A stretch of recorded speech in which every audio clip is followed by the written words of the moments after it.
సంక్రాంతి స్పెషల్‌గా 'exploring with Janu' YouTube ఛానెల్‌లో Python full course release అయింది. సో, ఎక్కడ స్కిప్ చేయకుండా వీడియోని చూడండి. ప్రతి టాపిక్ ఎక్స్‌ప్లెయిన్ చేశాను. మినీ ప్రాజెక్ట్స్ 3 పెట్టాను. అండ్ వాటిని క్లియర్‌గా ఎక్స్‌ప్లెయిన్ చేశాను. అండ్ ఇదొచ్చేసి జస్ట్ బిగినింగ్. ఇంకా మీకు 10 అవర్స్ కోర్స్ కూడా ప్రిపేర్ చేస్తున్నాను. అదొక 1 ½ మంత్‌లో రిలీజ్ అవుతుంది నాకు తెలిసి. అండ్ గైస్ వీడియో అయితే ఎక్కడ స్కిప్ చేయొద్దు. ఎండ్ వరకు చూడండి. మినీ ప్రాజెక్ట్స్ 3ని కూడా ప్రాక్టీస్ చేయండి. We learn in this video. First one Python ఇంట్రడక్షన్ని ఫస్ట్ చూద్దాం. తర్వాత 1 by 1 వేరియబుల్స్, డేటా టైప్స్, తర్వాత if else conditions, loops, for while ఇవి అండ్ ఫంక్షన్స్, తర్వాత ఫైల్ హ్యాండ్లింగ్, ఊప్స్లో బేసిక్స్, తర్వాత మినీ ప్రాజెక్ట్స్ని ఈ వీడియోలో క్లియర్గా డిస్కస్ చేద్దాం. First one introduction of Python. First what is Python? Python అంటే ఒక ప్రోగ్రామింగ్ లాంగ్వేజ్. కంప్యూటర్కి మనం ఇన్స్ట్రక్షన్స్ ఇవ్వడానికి యూజ్ చేస్తాము. అండ్ పైథాన్లో స్పెషల్ ఏంటంటే ఇది ఇంగ్లీష్లో చాలా సింపుల్గా ఉంటుంది. సో బిగినర్స్కి ఈజీగా అర్థమవుతుంది. లెస్ కోడ్లో మోర్ వర్క్ చేయగలం. And coming to second, why Python is easy. Python ఎందుకు ఈజీ? పైథాన్ ఈజీ అవ్వడానికి రీజన్స్. సింటాక్స్ చాలా సింపుల్ అండ్ రీడబుల్ ఇంగ్లీష్ వర్డ్స్లా ఉంటాయి. బ్రాకెట్స్, సెమీకాలమ్స్, టెన్షన్ లేదు. ఫస్ట్ టైం కోడింగ్ స్టార్ట్ చేస్తున్న వాళ్ళకి పర్ఫెక్ట్. హ్యూజ్ కమ్యూనిటీ సపోర్ట్ ఉంది. అందుకే పైథాన్ని బిగినర్ ఫ్రెండ్లీ లాంగ్వేజ్ అంటారు. తర్వాత third one, where we use Python. పైథాన్ని ఎక్కడ యూజ్ చేస్తాం? పైథాన్ చాలా ఫీల్డ్లో యూజ్ అవుతుంది. ఎలాగంటే web development, websites and back end develop చేయడానికి, అండ్ డేటా సైన్స్లో డేటా అనాలిసిస్, గ్రాఫ్స్ అండ్ విజువలైజేషన్కి, లార్జ్ డేటా హ్యాండిల్ చేయడానికి, తర్వాత artificial intelligence, machine learning and automations, ఇలాగ చాలా వాటిల్లో యూజ్ అవుతుంది పైథాన్ అనేది. Who learn Python? పైథాన్ని ఎవరు నేర్చుకోవాలి? పైథాన్ నేర్చుకోవాల్సిన వాళ్ళు స్టూడెంట్స్, ఎనీ బ్రాంచ్, ఏ బ్రాంచ్ అయినా పైథాన్ నేర్చుకోవాల్సిందే. And beginners, no coding background ఉన్న వాళ్ళు కూడా నేర్చుకోవచ్చు. నాన్ ఐటీ స్టూడెంట్స్ నేర్చుకోవచ్చు. అండ్ హై డిమాండ్ స్కిల్ కావాలి అనుకునే వాళ్ళు కూడా ఇది నేర్చుకోవచ్చు. ఇప్పుడు వేరియబుల్స్ గురించి డిస్కస్ చేద్దాం. ఫస్ట్ అసలు వేరియబుల్స్ అంటే ఏంటి? A variable in Python is a name used to store data. అంటే వేరియబుల్ అనేది ఒక నేమ్ అన్నమాట. అందులో మనం డేటాను స్టోర్ చేసుకుంటాం. ఫర్ ఎగ్జాంపుల్, వేరియబుల్ అనేది ఒక కంటైనర్ అనుకోండి. అందులో ఉండే థింగ్స్ని లైక్ సాల్ట్, ఆయిల్, ఏదో ఒకటి, వాటిని వాల్యూస్ అంటాము. కంటైనర్ అనేది వేరియబుల్, అందులో ఉండే థింగ్స్ వాల్యూస్. ఫర్ ఎగ్జాంపుల్, ఇప్పుడు x equals to 10. x stores the value 10. And name equals to Python. Name stores the value Python. Price equals to 99.5. Price stores the value 99.5. Why variables are used? First one, to store data. డేటాని store చేసుకోవడానికి use చేస్తాము. తర్వాత to reuse values. వాల్యూస్ని reuse చేసుకోవడానికి వేరియబుల్స్ని use చేస్తాము. తర్వాత to make programs easier to read and understand. ప్రోగ్రామ్స్ని ఈజీగా చదవడానికి అండ్ అర్థం చేసుకోవడానికి వేరియబుల్స్ని యూజ్ చేస్తాము. To change values easily. ఈజీగా వాల్యూస్ చేంజ్ చేయడానికి వేరియబుల్స్ని యూజ్ చేస్తాము. ఫర్ ఎగ్జాంపుల్ చూడండి, ఏజ్ ఈక్వల్స్ టు 18 అని రాసాము. తర్వాత ఏజ్ ఈక్వల్స్ టు 19 అని రాసాము. Value can be change. ఈజీగా వాల్యూస్ని ఇలా చేంజ్ చేసుకోవచ్చు. Rules for naming variables in Python. Must start with a letter or underscore. First లెటర్తో కానీ అండర్ స్కోర్తో కానీ స్టార్ట్ చేయాలి వేరియబుల్స్ని. తర్వాత cannot start with a number. నెంబర్తో స్టార్ట్ చేయకూడదు. Can contain letters, numbers and underscores only. Letters, numbers, అండర్ స్కోర్సే ఉంటాయి, ఇంకేది ఉండదు. తర్వాత నో స్పేస్ అలౌడ్. స్పేస్ అనేది ఉండదు. Cannot use Python keywords. Python కీవర్డ్స్ని యూజ్ చేయకూడదు. Like if, for, class, something ఇంకా ఉంటాయి కదా, ఇంకా ఫర్, వైల్, ఇవన్నీ ఏవి యూజ్ చేయకూడదు Python keywords. Data types. Data types defines the type of a data a variable can store. అసలు వేరియబుల్ ఎలాంటి టైప్ ఆఫ్ డేటాని స్టోర్ చేసుకొని ఉంది అనే దాన్ని డేటా టైప్స్ అంటాము. అండ్ నెక్స్ట్, పైథాన్లో ఆటోమేటిక్గా ఐడెంటిఫై చేయదు డేటా టైప్ అనేది based on the value. And mainly data టైప్స్ని డిస్కస్ చేద్దాం. మెయిన్లీ 4 ఉన్నాయి అండ్ ఇంకా ఉన్నాయి, వాటి గురించి డిస్కస్ చేద్దాము. ఫస్ట్ ఈ 4 గురించి డిస్కస్ చేద్దాం. ఫస్ట్ వన్ వచ్చేసి integer. Used to store whole numbers, positive కానీ, నెగిటివ్ కానీ, జీరో కానీ. Example, x equals to 10. y equals to -5. And next float. Float అంటే decimal number, use to store decimal number. For example price equals to 99.5 like this. Next string, use to store text. For example name equals to Python, ఇలాంటివి. Next boolean, use to store true or false. మనం ఒక statement ఇస్తే అది true or falls అని చెప్పేదానికి bullion data టైప్ని use చేస్తాం. ఇప్పుడు మిగిలిన డేటా టైప్స్ చూద్దాము. ఫిఫ్త్ది list, use to store multiple values. చాలా వాల్యూస్ని స్టోర్ చేసుకోవచ్చు, ఇది చేంజబుల్. ఇంకోటి వచ్చేసి గుడ్డి గుర్తు ఏంటంటే ఇది లిస్ట్ అని మనం చెప్పడానికి, ఇక్కడ చూడండి స్క్వేర్ బ్రాకెట్ ఉంటుంది, అప్పుడు అది list. And values multiple times store అయి ఉంటాయి, చేంజబుల్. తర్వాత tuple, use to store multiple వాల్యూస్ని స్టోర్ చేయొచ్చు కానీ unchangeable. Example colours equals to red, green, blue. ఇక్కడ గుడ్డి గుర్తు ఏంటంటే లైక్ మీరు బ్లైండ్గా చెప్పేయచ్చు, ఈ నార్మల్ బ్రాకెట్స్ ఉన్నాయి. అండ్ తర్వాత చూడండి set, use to store unique వాల్యూస్ని స్టోర్ చేయగలం సెట్లో. ఫర్ ఎగ్జాంపుల్ 1 2 3 3 ఉంది కదా, ఇక్కడ అవుట్పుట్లో చూడండి 1 2 3 అనే వస్తుంది. ఇక్కడ ఏంటంటే సెట్ అంటే కర్లీ బ్రాస్ ఉంటాయి. అండ్ తర్వాత dictionary, use to store data in key value పెయిర్స్గా స్టోర్ చేస్తాము. For example student equals to name, age, ఇలాగా. Input and output. First of all input గురించి డిస్కస్ చేద్దాం. ఇన్పుట్ అంటే యూజర్ నుంచి డేటా తీసుకోవడం. యూజర్ వాల్యూ ఇవ్వడానికి పైథాన్లో ఇన్పుట్ ఫంక్షన్ని యూజ్ చేస్తాం. For example name equals to input, enter your name. ఇది ఇక్కడ యూజర్ నేమ్ టైప్ చేస్తాడు, అది నేమ్ వేరియబుల్లో స్టోర్ అవుతుంది. ఇన్పుట్ ఆల్వేస్ స్ట్రింగ్ ఫార్మేట్లో డేటా తీసుకుంటుంది. అండ్ తర్వాత నెంబర్ ఇన్పుట్ తీసుకోవాలంటే స్ట్రింగ్ని నెంబర్గా కన్వర్ట్ చేయాలి.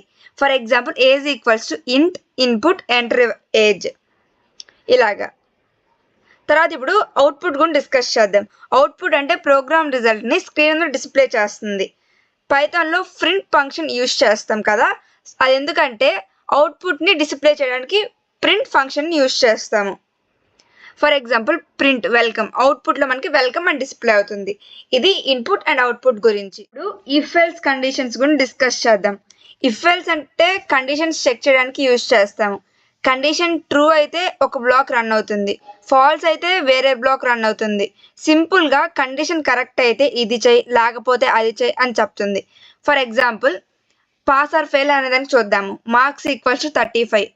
If marks greater than or equal to 35, print pass, else print fail. ఇది. Now we are discussing about loops. పైథాన్లో లూప్ అంటే ఏంటంటే ఒక block of code multiple times repeat అవుతూ ఉంటే అదే లూప్. ఇది ఎందుకంటే సేమ్ కోడ్ పదే పదే చేయకుండా ఒకేసారి చేసుకోవడానికి, అండ్ మన టైము సేవ్ అవుతుంది, ప్రోగ్రామ్స్ సింపుల్గా అయిపోతాయి. వై లూప్స్ అనేది బ్రీఫ్గా చూడండి. అండ్ తర్వాత వచ్చేసి for loop. A for loop is used when we know how many times the loop should run. అంటే ఇది వచ్చేసి ఫిక్స్డ్ రిపిటేషన్స్. ఎలాగంటే 5 అది ఫిక్స్డ్ కదా, 5 అనే నెంబర్ ఫిక్స్డ్, అప్పుడు మనం ఫర్ లూప్ యూజ్ చేస్తాం. 6 అనే నెంబర్ ఫిక్స్డ్, అప్పుడు మనం ఫర్ లూప్ యూజ్ చేస్తాం. ఇలాగా ఫిక్స్డ్ నెంబర్ ఉంటే ఫర్ లూప్ని యూజ్ చేస్తాం. ఎగ్జాంపుల్ చూడండి. అండ్ ఇంకోటి ఏంటంటే ఇక్కడ నెంబర్ 6 చూడండి, దాని ముందు నెంబర్ల వరకే ప్రింట్ అవుతాయి మనకి అవుట్పుట్లో. 1 నుంచి 6కి ముందు నెంబర్ అంటే 1 2 3 4 5 వరకే మనకి అవుట్పుట్లో ప్రింట్ అవుతాయి. అండ్ గైస్ నెక్స్ట్ టైప్ వచ్చేసి while loop. A while loop runs as long as condition is true. For example ఇది వచ్చేసి కండిషనల్ రిపిటేషన్. కండిషన్ ఎక్కడి వరకు ట్రూ ఉంటుందో అక్కడి వరకు ప్రోగ్రామ్ రన్ అవుతుంది. కౌంట్ ఈక్వల్స్ టు 1, ఇది వచ్చేసి ఎగ్జాంపుల్ ఒకసారి చూసుకోండి. Explanation: the loop keeps running until the condition becomes false. చెప్పాను కదా, ఎంతవరకు ట్రూగా ఉంటుందో అంతవరకు రన్ అవుద్ది, తర్వాత ఆగిపోద్ది ఫాల్స్ అప్పుడు. లూప్ కంట్రోల్ స్టేట్మెంట్స్ వచ్చేసి break, stop the loop completely. Break అంటే కంప్లీట్గా స్టాప్ అయిపోతుంది. కంటిన్యూ అంటే ప్రస్తుతం చేసేదాన్ని వదిలేసి నెక్స్ట్ ఇటరేషన్కి వెళ్తుంది. Function. Pythonలో a function is a block of code that performs a specific task. Function అనేది స్పెసిఫిక్ టాస్క్ని పర్ఫామ్ చేస్తుంది. Instead of writing the same code multiple times, ఒకే కోడ్ని పదే పదే రాయడం, we can create a function once. పదే పదే రాయడం కన్నా మనం ఒకేసారి ఫంక్షన్ని క్రియేట్ చేస్తాం. And call it whenever needed, మనకి ఎప్పుడు కావాలో అప్పుడు దాన్ని వచ్చేస్తుంది అది ఆటోమేటిక్గా. And why function are use to organise code, to reuse code. మనం ముందే దాన్ని ఫంక్షన్ ఇచ్చేస్తాం కదా, మళ్ళీ మనం దాన్ని రీయూజ్ చేసుకోవచ్చు. To make programs easier to read and maintain. ఇంకా ఒకసారి ఇవన్నీ బ్రీఫ్గా చూసుకోండి. Use the def keyword, give the function a name and a optional parameter inputs, write the code block inside the function, use return to give back a value. ఇది ఒకసారి example బ్రీఫ్గా చూసుకోండి. And guys, note maintain చేయండి, ఎందుకంటే మీరు class వినేటప్పుడు notes maintain చేస్తేనే మీకు క్లియర్గా అర్థమవుతుంది. డెఫ్ అనేది కీవర్డ్, సో చూసుకోండి. డెఫ్ అనేది. Greet is the function name, greet అనేది function name. Okay, name is parameter. We call the function with different names to reuse the code. Code reuse చేసుకోవడానికి ఫంక్షన్ డిఫరెంట్ నేమ్స్లో యూజ్ చేస్తాం. Function with return value. And source code మళ్ళీ ఇంకో example add, ఒకసారి చూసుకోండి. ఇది కూడా explanation కూడా ఉంది, ఒకసారి చూసుకోండి. ఎక్స్ప్లెనేషన్ చాలా క్లియర్గా ఉన్నాయి, ఒకసారి చూడండి, మీకు క్లారిటీగా అర్థమవుతుంది. File handling. In Python, file handling means working with files. File handling అంటే ఫైల్స్తో వర్క్ చేయడం, like reading, writing, creating or deleting them. ఫైల్స్ని రాయడానికి, చదవడానికి, క్రియేట్ చేయడానికి, డిలీట్ చేయడానికి ఫైల్ హ్యాండ్లింగ్ వర్క్ అవుతుంది. Next, files are useful for storing data permanently, so it can be used later. డేటాని స్టోర్ చేయడానికి, తర్వాత యూజ్ చేసుకోవడానికి, even after the program stops running. తర్వాత basic modes of file handling. When opening A file, you specify mode that tells Python what you want to do. మీరు ఒక file open చేసే ముందు దానికి స్పెసిఫై చేయాలి ఏ మోడ్ అనేది. Modes వచ్చేసి meaning. Are అంటే read, open file for reading only. Read అంటే మనం ఫైల్ ఓపెన్ చేసేది ఓన్లీ చదవడం కోసమే. డబ్ల్యూ అంటే write, creates a new file or overwrites existing file. W use చేసినప్పుడు create a new file or overwrites existing file. తర్వాత A అంటే append, add data at the end of the file. Append అంటే డేటాని end of the ఫైల్లో create చేయడానికి. And RB or WB అంటే read or write in binary mode, అంటే for images, audios etcetera, binary mode. RB WB, read binary data, right binary data. RB WB. RB అంటే read binary mode, WB అంటే write binary mode. తర్వాత basic file operations వచ్చేసి open a file. We use the open function to open a file. Open function మనం ఎప్పుడు use చేస్తాము? ఫైల్ని open చేయడం కోసం యూజ్ చేస్తాము. తర్వాత read a file, you can read the content using. Read అంటే reads the entire file. Read line అంటే reads one line at a time. Read line అంటే ఎట్ ఎ టైం వన్ లైనే తీసుకోగలదు అది. రీడ్ అంటే ఎంటైర్ ఫైల్ని తీసుకోగలదు, చదవగలదు. రీడ్ లైన్స్ అంటే reads all lines as a list wise read చేస్తుంది అనమాట. తర్వాత write to a file, you can write text to a file using. Right అంటే రైట్స్ టెక్స్ట్. రైట్ లైన్స్ అంటే rights multiple lines. Close A file, always close the file using close. మీరు ఫైల్ని close చేసే ముందు use close and normal brackets after reading are writing to free system resources. Examples అన్నీ సింపుల్గా ఉన్నాయి, ఒకసారి చూసుకోండి, మీకు క్లియర్గా అర్థమవుతుంది. అండ్ నోట్ మేక్ చేసుకోండి, మీకు చాలా క్లియర్గా ఉన్నాయి ఇక్కడ. File handling helps Python store, access and manage data outside the program so it can be used any time. File handling ఎక్కడైనా ఉపయోగపడుద్ది మనకి.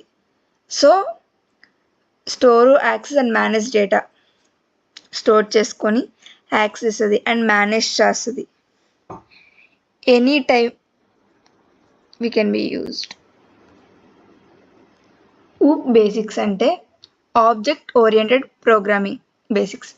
OOP stand for Object Oriented Programming. It is a way of writing programs by organizing them into objects instead of just function and variables. Organise చేయడానికి oops use చేస్తాము instead of just functions and variables. Objects represent real world things, making program easier to understand and maintain. Programs మనకి ఈజీగా అర్థం చేస్తుంది, అలాగే maintain చేస్తుంది. ఊప్స్లో key concepts వచ్చేసి క్లాస్ ఒకటి. Class is a like a blueprint or template for creating object. అదొక బ్లూ ప్రింట్ అనమాట ఆబ్జెక్ట్స్ని క్రియేట్ చేయడానికి. Like think of it like a recipe for a cake. It defines properties అంటే attributes and behaviours, methods. Example, A class called car might have attributes like color, model, and methods like start and stop. And next one, object. An object is an instance of class. Using the car class blueprint, you can create multiple cars. ఆ blueprint use చేసి నువ్వు మల్టిపుల్గా create చేయొచ్చు కార్స్ని with different colours and models. Each object has it own unique data. తర్వాత attributes అంటే ఏంటి చూద్దాం. Attributes are the variables inside a class. You see here it define property, attributes and behaviours, methods. గుర్తుపెట్టుకోండి, attributes are the variables inside a class that store information about the object. Attributes are the variables inside a class. క్లాస్లో attributes అనే variables, అవి that store information about the object. Object information store చేసుకొని ఉంటుంది. Example, colour equals to red, speed equals to 100, like this. Next, methods. Methods are functions inside a class. Methods అనేవి functions, like functions inside a class that define the behaviour of object. Methods అనేది behaviour of object define చేస్తుంది. Start అంటే start the car, stops the car, ఇది. And self.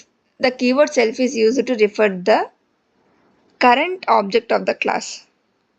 Current object of the క్లాస్ని self అనుకోవచ్చు. It help access attributes and methods inside the class. It helps attributes and method access inside the class. తర్వాత constructor అంటే INIT. A constructor is a special method that runs automatically when an object is created. Object create అయిన తర్వాత ఆటోమేటిక్గా run అవుతుంది.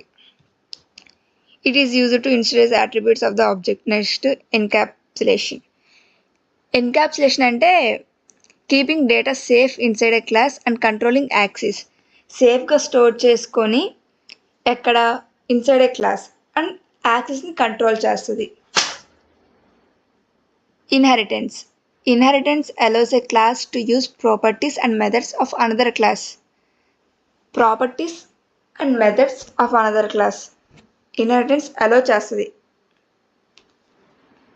to use properties and methods of another class. A car class can inherit features from a general vehicle class. Like this చూడండి, class phone blueprint, object my iPhone, specific phone. Attributes, methods. In simple words, OOP helps Python program model real world objects, organized code better, and make large programs easier to manage. మెయిన్గా OOPs వచ్చేసి large ప్రోగ్రామ్స్ని ఈజీగా manage చేయగలం. Guys, ఇప్పుడు ఇదే మీకు high thing. ఎందుకంటే మీరు ఈ పైథాన్ చూస్తున్నారంటే మీరు అంతో కొంత పైథాన్ గురించి తెలిసి ఉంటుంది. ఇప్పుడు దాకా మీరు విన్న క్లాస్ అంతో ఎంతో ఐడియా ఉంటుంది, ఏది ఏంటి అని మినిమం ఐడియా అయినా ఉంటుంది. ఇది బేసిక్ కాబట్టి మీకు ఇలా అనిపిస్తుంది. నెక్స్ట్ కంప్లీట్గా ఒక 10 hours కోర్స్ చేస్తాను. అందులో మీకు క్లియర్గా వాట్ ఈజ్ వాట్ అని క్లియర్గా చెప్తాను. దానికి కొద్ది టైం తీసుకుంటుంది, లైక్ ఒక 2 months టైం తీసుకొని ఆ వీడియో అప్లోడ్ చేస్తాను. బట్ మీకు ఇది బిగినర్స్కి చాలా హెల్ప్ఫుల్ అవుతుంది. అండ్ మీరు నోట్స్ కూడా క్రియేట్ చేసి పెట్టుకోండి. ఎందుకంటే మీరు ఈ నోట్స్ని రివైజ్ చేసుకుంటుంటే ఆ 2 మంత్స్లో నేను వాట్ ఈజ్ వాట్ అని క్లియర్గా చేస్తే మీకు క్లియర్గా అర్థమవుతుంది. ఇంకా ఇప్పుడు మినీ ప్రాజెక్ట్స్ చూద్దాము. క్యాలిక్యులేటర్లో నేను యూజ్ చేసిన కాన్సెప్ట్స్ వచ్చేసి if else, functions, input. Like మనం ఇక్కడ ఇఫ్ ఎల్స్ కండిషన్ యూజ్ చేస్తాము. ఒకసారి మీరే క్లియర్గా చూసుకోండి, అర్థమవుతుంది. అండ్ మీరు ట్రై చేయండి ఒకసారి, ఇది ట్రై చేయండి, మీకే అర్థమవుతుంది. ఇక్కడ కాన్సెప్ట్ అంటే లైక్ నేనేమి యూజ్ చేస్తాను అంటే ఇఫ్ ఎల్స్ కండిషన్ యూజ్ చేసి చేశాను. If elif else like this. Next వచ్చేసి student marks and grade system. ఇది వచ్చేసి ఇఫ్ ఎలిఫ్ ఎల్స్ యూజ్ చేసే చేశాను ఇది కూడా చూడండి. అండ్ తర్వాత ఏటీఎం సిమ్యులేషన్, ఇది వచ్చేసి లూప్స్ యూజ్ చేసి చేశాను.